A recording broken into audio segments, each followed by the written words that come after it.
Hello students, हमने हमारी last class में नंबर एंड वर्ब एग्रीमेंट को फिनिश किया था, जिसमें हमने देखा था कि हमारे सब्जेक्ट और वर्ब जो है वो दोनों एक दूसरे के साथ एग्री करने चाहिए। उसके बाद हमने बहुत सारे रूल्स देखे थे कि अगर हैव एज रहा या वॉज वेर रहा है, शॉल बी, या फिर ये सब कुछ हमने पढ़ा था कि अगर सब्जेक्ट किस तरह से रहा, सिंगुलर सब्जेक्ट है या प्लूरल सब्जेक्ट है तो उसके साथ सिंगुलर वर्ब आएगा या प्लूरल आएगा। इतना सब हमने पढ़ा था। उसके साथ हमने इसमें लॉट्स ऑफ एग्जाम्पल्स भी देखे थे। लेकिन अभी आज की क्लास से हमें जो टॉपिक स्टार्ट करना है वो है हमारे पंक्चुएशंस। ठीक है, तो अब ये पंक्चुएशंस का काम क्या है और ये हमारे लिए क्यों इतने इंपॉर्टेंट है या फिर क्यों नेसेसरी हमारे लिए पढ़ना, तो ये सब कुछ हम वन बाय वन देखते जाएंगे और हम लोग पंक्चुएशंस को भी डिटेल में पढ़ेंगे जैसे हमने बाकी सब टॉपिक्स को पढ़ा था। तो देखो, सबसे पहले जैसे अगर हम किसी से बात कर रहे हैं, या फिर हमसे कोई बात कर रहा है, तो हमारे बात करने का तरीका या फिर हमारे जो बात करने की जो टोन होती है ना, उस टोन से हमें समझ में आता है कि वो किस तरह से बात कर रहा है। अगर वो बहुत ज़्यादा खुश है तो उसकी टोन से हमें समझ जाएगा कि वो खुश होकर बात कर रहा है, या फिर वो गुस्से में है या सैड है। मतलब इन द सेंस हम लोग ये कह सकते हैं कि किसी का बोलने का तरीका उसके बात करने के टोन से, या फिर जैसे हमने बोला था इंटरजेक्शन हमने पढ़े थे। इंटरजेक्शन होते ही है हमारे सेंटेंस में हमारे फीलिंग्स से इमोशंस को शो करने के लिए। तो जैसे किसी को अगर बोलना है, अगर इमोशंस को शो करना है तो वो उस तरह के वर्ड्स सेंटेंस में डालता है जिससे हमें पता चलता है कि उसकी फीलिंग क्या है। ये तो हो गई अगर हम किसी से बात कर रहे हो, उस टाइम की बात हो गई कि हम समझ जाएंगे। लेकिन अगर जैसे रिटन इंग्लिश होती है, जैसे रिटन ग्रामर हुआ या फिर जो भी रिटन रहा, अगर हम उसको पढ़ रहे हैं तो हम पढ़कर कैसे समझेंगे कि ये किस बारे में बात कर रहा है या फिर इसका मीनिंग क्या है। फॉर एग्जाम्पल मैं आपको एक बताती हूँ एग्जाम्पल के साथ। Let's eat grandma. ठीक है, अब इस सेंटेंस को पढ़ो। इस सेंटेंस को पढ़ के क्या लगता है? लेट्स ईट ग्रैंडमा, चलो अब ग्रैंडमा को खाते हैं, है ना। इसका मीनिंग पढ़ने वाला कैसा पढ़ेगा इसको कि हम ग्रैंडमा को खाते हैं, इसका मीनिंग सही में ऐसा होगा। इसीलिए अगर सेंटेंस को हमको पढ़ना है, उसको अच्छा उसका करेक्ट मीनिंग निकालना है, उसके लिए हमें कुछ पंक्चुएशंस की जरूरत होती है। जैसे अगर हमने यहाँ पे ऐड किया एक कॉमा, लेट्स ईट ग्रैंडमा, और लास्ट में फुल स्टॉप, तो इसका मीनिंग क्या हो जाएगा? लेट्स ईट ग्रैंडमा, कि ग्रैंडमा चलो खाना खाते हैं। ठीक है, बड़ा मीनिंगफुल। मतलब मैं आपको यही बोलती हूँ कि अगर हम बात कर रहे हैं तो हम लोग समझ जाएंगे कि उसका बोलने का तरीका क्या है। लेकिन अगर कहीं लिखा हो तो हम उसका मीनिंग कैसे निकालेंगे? अब इसका मीनिंग कोई कैसे भी निकाल सकता है। हम चाहे तो इसका मीनिंग इस तरह से निकाल सकते हैं, उस तरह से निकाल, जैसे हमने पहले निकाला। और एक एग्जाम्पल देखते हैं। I like cooking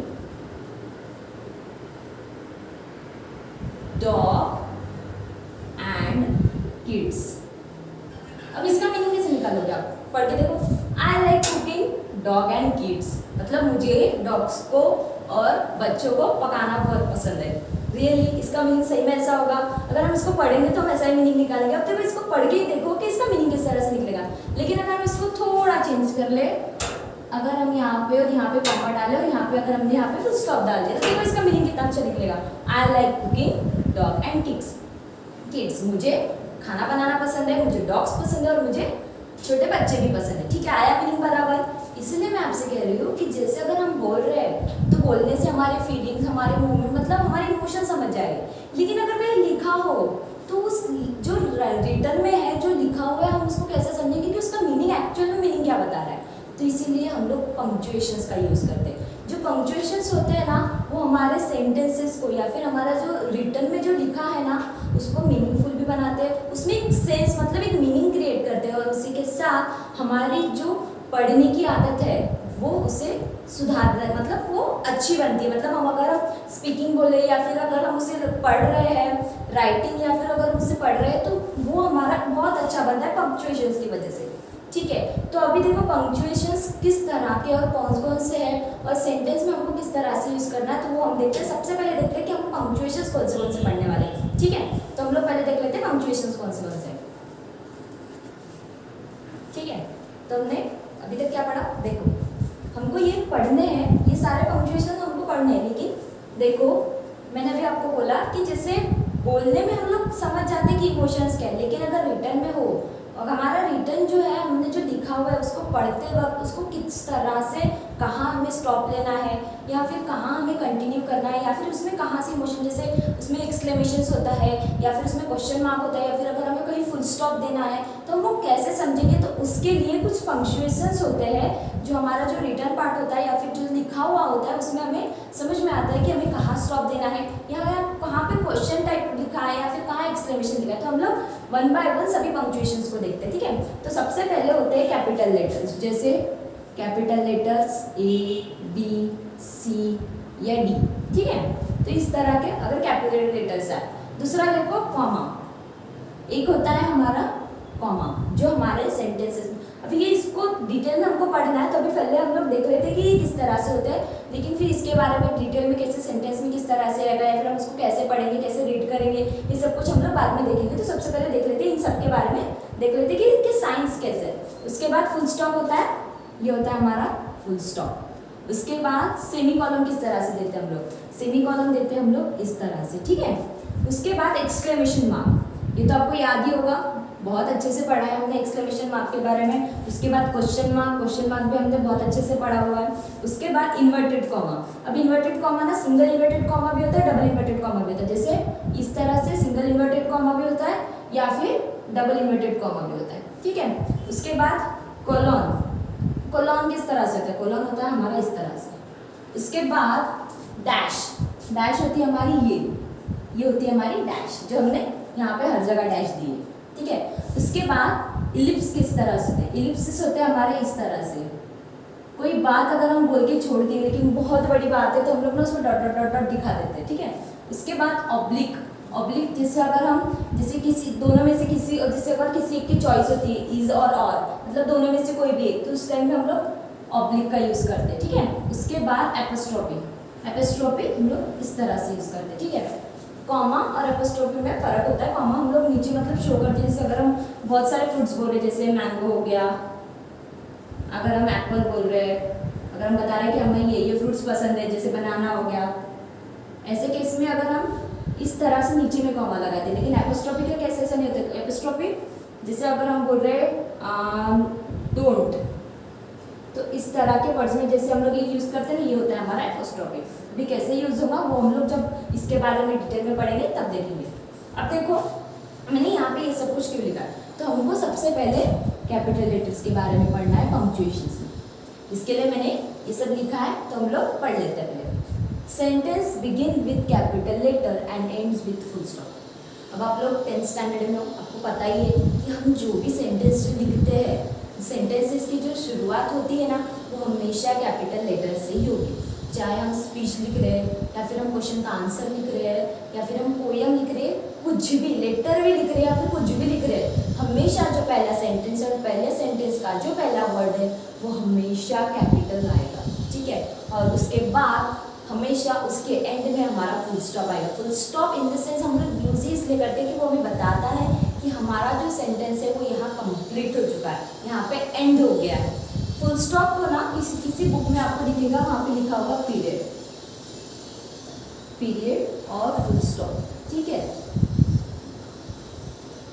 full stop, ये फुल स्टॉप तो हमारा हम लोग फुल स्टॉप को थोड़ा अलग से पढ़ेंगे, लेकिन अभी फिलहाल तो कैपिटल लेटर्स के बारे में पढ़ रहे हैं। लेकिन हमारा जो सेंटेंस का जो एंड होता है वो होता है फुल स्टॉप से, तो वो पीरियड और फुल स्टॉप का जो है वो हम लोग जब फुल स्टॉप के बारे में पढ़ेंगे तब उसमें देखेंगे। फिलहाल हमको ये देखना है कि हमारा जो हर सेंटेंस होता है, चाहे वो किसी भी इसका हो, चाहे हम ऐसे में लिख रहे हो, आंसर लिख रहे हो, किसी क्वेश्चन का आंसर दे रहे हो, कुछ भी हो, तो हर सेंटेंस का जो फर्स्ट लेटर होता है, वर्ड का फर्स्ट लेटर, वो हमेशा कैपिटल होना चाहिए। ये छोटे बच्चे को भी पता होता है, आपको भी पता होना चाहिए, ठीक है। और मुझे लगता है आपको पता होगा। तो देखो फॉर एग्जाम्पल देखते हैं, ही इज रेडी। देखो ये सेंटेंस राइट है या रॉन्ग है, ऑब्वियसली रॉन्ग है। इसका सेंटेंस का फर्स्ट वर्ड का फर्स्ट लेटर ही देखो स्मॉल लिखा है, सेंटेंस रॉन्ग हो गया। तो इस तरह से हम लोग जब मोस्टली जब हम लोग एग्जाम लिखते होते हैं ना, हम लोग एग्जाम में ऐसे ही मिस्टेक कर देते हैं। हम लोग जो पहला लेटर होता है उसको स्मॉल लिख देते हैं, यही बहुत सिली मिस्टेक ना हमारे मार्क्स कम करने का बेसिक रीजन होता है। तो इसीलिए हमेशा याद रखना कि सेंटेंस का जो पहला लेटर है, वर्ड का पहला लेटर हमेशा कैपिटल होना चाहिए। He is ready. बन गया सेंटेंस करेक्ट। तो ये हो गया हमारा पहला रूल कि sentence begin with capital letter and end with full stop. मतलब हमारा सेंटेंस का पहला लेटर, वर्ड का पहला लेटर हमेशा कैपिटल आएगा। ठीक है, तो ये हो गया पहला रूल। अब दूसरा रूल क्या लिखा है, the pronoun I is written in capital letter wherever it appears. अब ये कंफ्यूजन तो आपको भी होगा, मुझे भी बहुत साल तक कंफ्यूजन रहा कि आई कहीं पे भी बीच में आए हम इसको कैपिटल क्यों लिखेंगे। अब हमने तो बोला था कि सेंटेंस का सिर्फ पहला अक्षर मतलब पहला जो वर्ड है उसका जो लेटर है वो कैपिटल आएगा, लेकिन आई, हम आई को कहीं भी लिखो पूरे ऐसे में, अगर वो उसका बहुत नीचे में भी लिख रहे हैं या फिर सेंटर में कहीं लिख रहे हैं ना, तो उसको फिर भी कैपिटल लिखना है। क्यों, हमें इस बात का कंफ्यूजन होता है कि उसको कैपिटल लिखे या स्मॉल लिखे, रॉन्ग तो नहीं होगा। तो देखो यही रूल है हमारे ग्रामर का, द प्रोनाउन आई, हमारा जो आई होता है वो हमेशा कैपिटल में ही लिखा जाता है वेरेवर इट अपीयर्स। मतलब वो कहीं पर भी आए हमारे सेंटेंस में या फिर हमारे आंसर में या हमारे पोयम में, किसी में भी वो कहीं पर भी आए वो हमेशा कैपिटल ही होना चाहिए। जैसे अगर हम यहाँ पे एग्जांपल बोलेंगे, she and I R best friends, best friends. देखो यहाँ पे आया है, स्टार्टिंग में नहीं आया है लेकिन यहाँ पे सेंटर में आया है, फिर भी हमने इसको कैपिटल दिया है। तो यही रूल है, the pronoun I is written in capital letter wherever it appears. चाहे वो हमारे सेंटेंस में या हमारे आंसर में कहीं पर भी आए, नो मैटर्स, हमारा आई हमको हमेशा कैपिटल में लिखना है। उसके बाद तीसरा रूल क्या है, proper noun always begin with capital letter. देखो अगर सपोज हम किसी पर्सन का नाम बोल रहे हैं, किसी प्लेस का नाम बोल रहे हैं या फिर किसी सिटी का नाम होता है, प्रॉपर नाउन, जो प्रॉपर नाउन जो होता है ना वो हमेशा हमारे सेंटेंस में कैपिटल में ही आएगा। जैसे अगर हम बोलेंगे, एग्जाम्पल में बोलेंगे, she give book to Megha, she give book to Megha. अब देखो मेघा एक पर्सन का नाम है, एक प्रॉपर नाउन है, तो इसका जो पहला लेटर है वो देखो मैंने कैपिटल लिखा है। ठीक है, तो ये तीन रूल्स के हिसाब से हमने क्या पढ़ा, सबसे पहले हमने पढ़ा sentence begin with capital letter and end with full stop. मतलब हमारे सेंटेंस की जो शुरुआत है, जिस वर्ड से भी हम शुरुआत करें उसका पहला लेटर हमेशा कैपिटल होना चाहिए। इसीलिए तो हमारा ये सेंटेंस जो था वो रॉन्ग हो गया था और ये जो सेंटेंस लिखी हमने वो राइट था। उसके बाद the pronoun I is written in a capital letter wherever it appears. मतलब हमारा जो आई है वो सेंटेंस में कहीं पर भी है, नो मैटर्स, वो हमेशा हमको कैपिटल में ही लिखना है। उसके बाद proper noun always begin with capital letter. मतलब जो प्रॉपर नाउन्स होते हैं, जिस तरह से हमने बोला कि आई कहीं पर भी है सेंटेंस में, मैटर नहीं करता, हमको उसको कैपिटल में लिखना है। उसी तरह से जो प्रॉपर नाउन्स होते हैं, जैसे किसी अगर पर्सन का नाम लिखा है या फिर अगर हम यहाँ पे किसी सिटी का भी नाम लिख देते ना, तो उसकी शुरुआत हमेशा कैपिटल लेटर से होगी। ठीक है, तो ये सब कुछ हो गए हमारे कैपिटल लेटर्स के बारे में। अब देखना है कॉमा, फुल स्टॉप या सेमीकोलन या एक्सक्लेमेशन मार्क या क्वेश्चन मार्क, इसका सेंटेंस में हमको यूज कैसे करना है तो वो हम लोग नेक्स्ट क्लास में करेंगे। तो नेक्स्ट क्लास में हम लोग सबसे पहले पढ़ लेंगे एक्सक्लेमेशन मार्क और क्वेश्चन मार्क के बारे में, क्योंकि एक्सक्लेमेशन मार्क और क्वेश्चन मार्क आपका अभी रिसेंट में बहुत अच्छे से हुआ है, तो हम लोग पहले इन दोनों के बारे में पढ़ेंगे, उसके बाद हम लोग बाकी के सब पंक्चुएशंस के बारे में पढ़ेंगे। ठीक है, सो थैंक यू।